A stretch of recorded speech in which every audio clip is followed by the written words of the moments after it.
was like March by then, March of 71, or March or April of 71. And I went to Dalhousie, which is the most western hill station. And that's when I met my first Tibetans. And it was just like everybody, all the Tibetans. You see, I have kind of a flat face, a little bit slanty eyes, and black hair. Everybody was crazy. They, oh, just my sister. I left in Los Angeles, just my sister, you know. So, and I hadn't eaten any meat for years since well, it'd been, and I hadn't had a period. So, of course, with Tibetans, they feed you meat, and then you don't need to hear that. Well, everything will be edited, so don't worry. Okay. Feel free to say anything. Okay. Anyway, so in fact, I think it's my Tibetan roots that brought me to India, because when I was about 13 or 14 years old, I used to have this recurring dream. And I'm not a vivid dreamer. So when I have a dream, it's like, bro, I don't even have to write it down. I mean, it's like, oh, change my life dream, you know. So I had this vivid dream where I had my head shaved, a little bit of black fur on top of my head, and these long maroon robes on. And these men that looked like my sister's China doll collection. My sister had a doll collection. She had a bunch of China dolls. They all had this kind of China doll heads and these Mao jackets. And I was 13. This is America in 1960 something. You know, I didn't know what a Mao jacket was. You know, and these guys were poking me with sticks and like sticking them in bad places and stuff like that.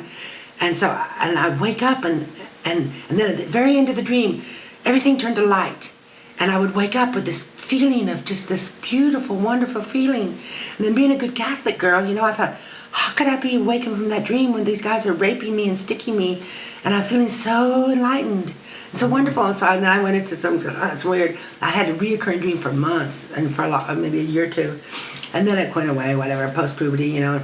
And the first time I went to saw my first Tibetans, it was like, it came back to me. I was born in 1952, and that was the time the Chinese were killing all the monks and the nuns and stuff like that. I must have been like a little 19-year-old.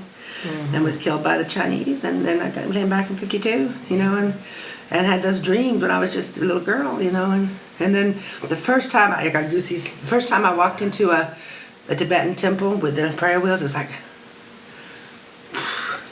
I mean, deja vu is like, you know, past that compared to what I felt, you know. It was like so incredible, and the Tibetans recognized me too. It was like, and then that's happened to me a lot. I've had a lot of Tibetan influence in my life, and the Dalai Lama was my first guru, you know. So, and then I decided to go. I didn't want to leave India after that.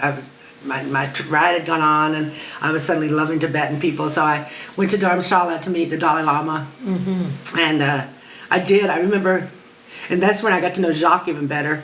Jacques was there, and several other people whom I met and stayed in touch with, but Jacques the main one, and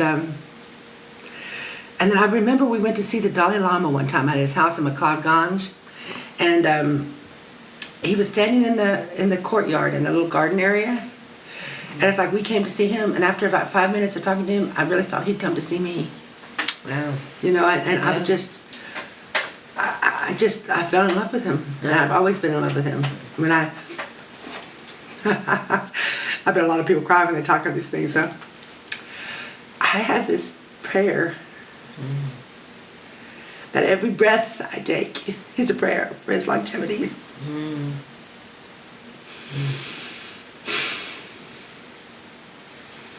You know, like every breath I like, it's flash. It's just, I love his longevity. Not even anything, just not praising him, not anything, just live, because he's so important on the planet.